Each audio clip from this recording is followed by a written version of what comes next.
மேலும் அதிர்ச்சிகர செய்தி, பலி எண்ணிக்கை உயர்ந்து கொண்டே இருக்கிறது. 38 பேர் உயிரிழந்திருக்காங்க. விஜயை பார்க்க போனவர்களில் 38 பேர் உயிரிழந்திருக்காங்க.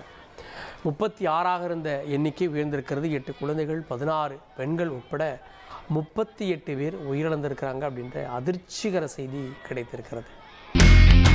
இனி செல்லும் இடமெல்லாம் செய்தி. தந்தி டிவியின் வாட்ஸ்அப் சேனலை ஃபாலோ பண்ணினா செல்ல இருக்கும் இடமெல்லாம் செய்தி. இதோ QR கோட் இப்பவே ஸ்கேன் பண்ணுங்க, ஃபாலோ பண்ணுங்க.